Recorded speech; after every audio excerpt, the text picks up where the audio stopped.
Good morning जिज्ञासा दी। Good morning ज्ञान। ज्ञान, क्या तुम्हें याद है मैंने तुम्हें लास्ट टाइम गति के बारे में क्या क्या सब सिखाया था? हाँ जिज्ञासा दी, मुझे सब याद है, लेकिन दी मैं उसके बारे में और कुछ जानना चाहता हूँ। जिज्ञासा दी, मूल बिंदु का गति में क्या महत्व होता है और दूरी विस्थापन में क्या अंतर होता है? ज्ञान, जैसे कि हम जानते हैं कि जो सरल रेखीय गति होती है वो सबसे साधारण प्रकार होता है गति का। तो किसी वस्तु की स्थिति को बताने के लिए हम कोई एक निर्देश बिंदु निर्धारित करते हैं जिसे कि मूल बिंदु कहा जाता है। उस मूल बिंदु के आधार पर हम बता सकते हैं कोई भी वस्तु विराम अवस्था में है या फिर गति में।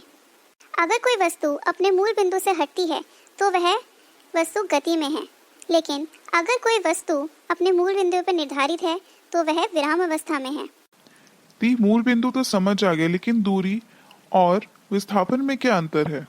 ज्ञान, एक वस्तु द्वारा तय किए गए निश्चित पथ के माप को दूरी कहते हैं और यह आदिश राशि है और यह सदा धनात्मक ही रहेगी, कभी भी ऋणात्मक नहीं होगी और ना ही इसका मान कभी शून्य हो सकता है और इसकी एसआई पद्धति मीटर होती है।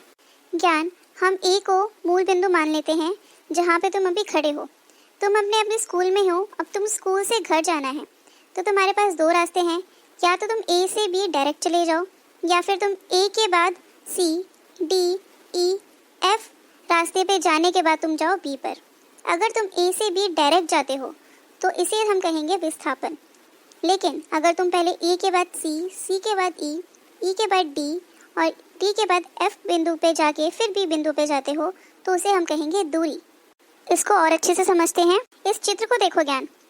अगर मैं ए से सी तक जाती हूँ तो वो होगा विस्थापन। मुझे जाना सी पॉइंट पे ही है, लेकिन पहले मैं बी पे जाती हूँ फिर सी पे जाती हूँ तो वो मेरी होगी दूरी।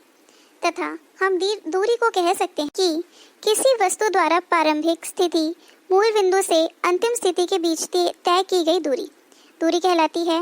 और अगर हम विस्थापन की बात करें, किसी वस्तु द्वारा उसके प्रारंभिक स्थिति से अंतिम स्थिति के बीच की न्यूनतम दूरी को विस्थापन कहते हैं, मीन्स सबसे शॉर्टेस्ट डिस्टेंस। अगर तुम अपने घर एक शॉर्टकट मार के जाते हो, शॉर्ट डिस्टेंस अपना के जाते हो तो उसे हम विस्थापन या फिर डिस्प्लेसमेंट कहेंगे, लेकिन तुम अपने घर पूरे वो लॉन्ग डिस्टेंस से जाते हो, नॉर्मल रोड से जाते हो तो उसे हम कहेंगे डिस्टेंस या फिर दूरी। ज्ञान, ध्यान रहे विस्थापन ऋणात्मक भी हो सकता है और इसका मान शून्य भी हो सकता है। शून्य कब होगा? अगर तुम ए पॉइंट से चले और घूम फिर के तुम वापस ए पॉइंट पे आ गए तो तुम्हारे जो विस्थापन हुआ वो ज़ीरो हो गया, क्योंकि तुमने ए से ही शुरू किया था और ए पे ही ख़त्म। लेकिन अगर तुम दूरी नापोगे तो दूरी तुम्हारी क्या हो जाएगी? 2 गुना, कि तुम ए से बी गए 2 मीटर, बी से सी गए 3 मीटर, तो उन दोनों का टोटल जब वापस आओगे तो जितना भी डिस्टेंस तुमने कवर किया, जितनी दूरी तुमने तय की, वो बराबर हो जाएगी, टोटल हो जाएगी। जिज्ञासा दी, चाल क्या है और उसका परिकलन कैसे करते हैं? ज्ञान, किसी वस्तु द्वारा इकाई समय में तय की गई दूरी चाल कहलाती है और ये आदिश राशि है। इसकी एसआई पद्धति मीटर पर सेकंड होती है और अधिकतर अवस्थाओं में वस्तु हमेशा असमान चाल में ही गति करती है। इनकी चाल को औसत चाल के रूप में व्यक्त करते हैं। औसत चाल निकालने के लिए तय की गई कुल दूरी को हम भाग करेंगे तय किए गए कुल समय से। देखो ज्ञान, ये अलग अलग तरह की दूरी है। जो पहला ग्राफ तुम देख रहे हो, अगर ग्राफ बिल्कुल स्ट्रेट है, नीचे से ऊपर जा रहा है बीच में से, तो हो गया हमारे एक समान गति, मतलब जो वस्तु है वो एक समान गति में है। अगर ग्राफ बी की तरह जा रहा है तो मतलब जो वस्तु है वो रुकी हुई है, उसने कुछ भी किया ही नहीं है, वो चला ही, क्योंकि इतने समय से वो एक ही जगह पे खड़ी है, उसकी दूरी 0 है, तो इसलिए वो क्या हो गई? विराम अवस्था में। और अगर ग्राफ इस तरीके से है तो जो वस्तु है वो क्या है? असमान गति में है। चलो ज्ञान, अब इसके क्वेश्चन आंसर डिस्कस करते हैं। पहला क्वेश्चन है, दूरी तथा विस्थापन में अंतर बताओ। दी, दूरी हमेशा घनात्मक होती है, मीटर में मापी जाती है और इसे हम कह सकते हैं कि मूल बिंदु से अंतिम स्थिति के बीच में तय की गई कुल दूरी। और अगर विस्थापन की बात करें तो विस्थापन जो है वह ऋणात्मक और शून्य भी हो सकता है।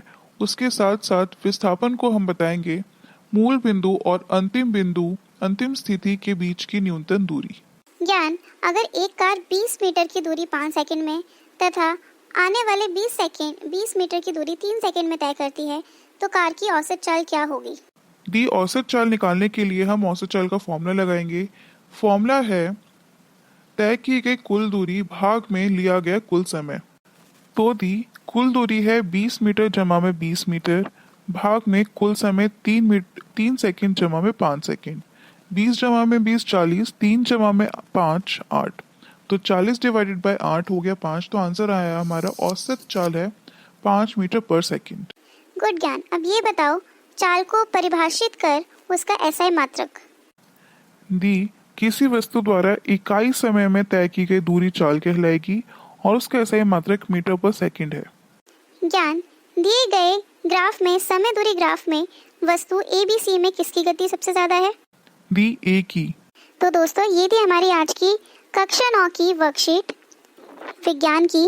आशा करते हैं आपको गति के बेसिक समझ आए होंगे, आपको इसमें से कुछ सीखने को मिला होगा। Thank you so much for watching this video. अगली वीडियो में जल्दी मिलेंगे। Bye bye.